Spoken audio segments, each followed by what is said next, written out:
It's always nice when one of these Famicom games surprises me. Going in, I expected Mashin Eiyuden Wataru Gaiden to be yet another generic RPG. And instead I got a well-made action RPG with some really entertaining combat that also moved along snappily enough that I had just completed my 5th dungeon when I finished up my hour of play.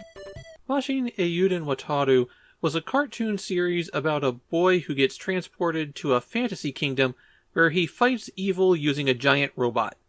The title's a small pun because it's machine, like machines, but it's in kanji that refers to evil spirits, which is why the robots could also be referred to as genies. The show had been off the air for over a year when the game came out, though a second series was in production and would start airing about a year after the game's release. Something special to note, this is the only Famicom game developed by Wonder Boy creators Westone. They worked on one NES game as well, but that wasn't released on the Famicom. If you're an American and this looks familiar to you, you might be familiar with the other game based on Mashin Eiyuden Wataru. In the US it was localized as Keith Courage in Alpha Zones, and was included as the pack-in with the TurboGrafx 16. In this game, you don't even play as Wataru. You're some random guy who happened to be passing by when one of his friends got kidnapped. And so your quest for most of the game is to try to find Wataru and let him know what's happening. And as you go along, you'll bump into characters and enemies from the TV show. The world is presented to you one screen at a time, and this continues even as you go into towns or castles. At the top of the screen as you're walking around, you have a description of where you're at right now, and then the game always shows you how much money, health, and magic you have. While there is a menu that comes up when you hit the A button, it's mainly used to look at your status. On the main status screen, you can also change your equipment. If you want to use an item, you hit the Start button.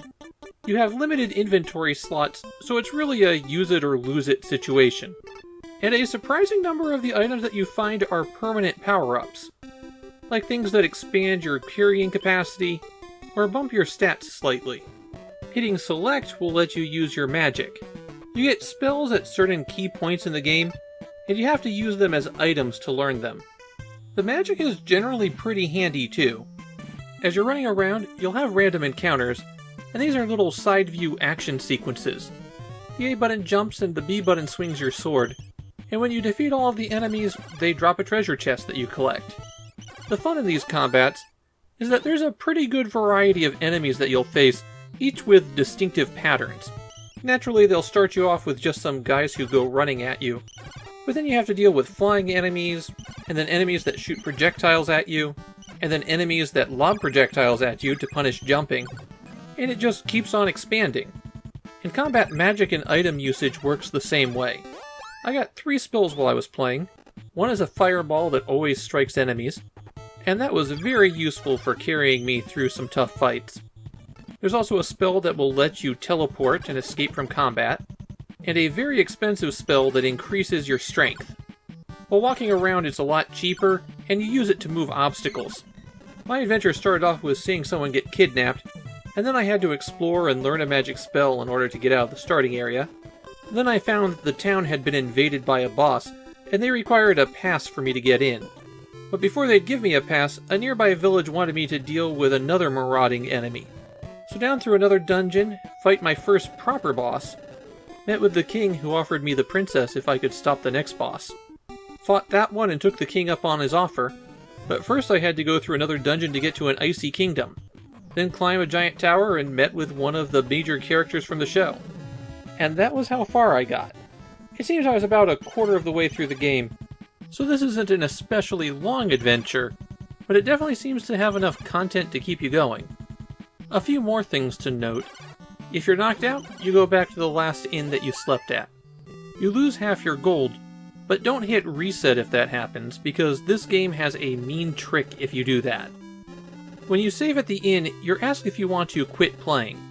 If you select no, then it only does a partial save. And as a result, if you hit reset or switch the power off, you'll find that your save is missing a lot of money and items. In Japan, Mashin Eiyuden Wataru Gaiden is well regarded. It's not a beloved classic, but I had no trouble finding people who said they were fond of the game despite its flaws. And really, those flaws are pretty slight.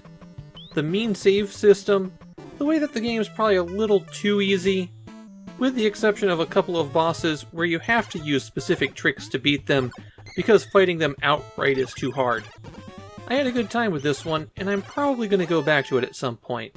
It's definitely better than the Mashin Eiyuden Wataru game that we got in the US.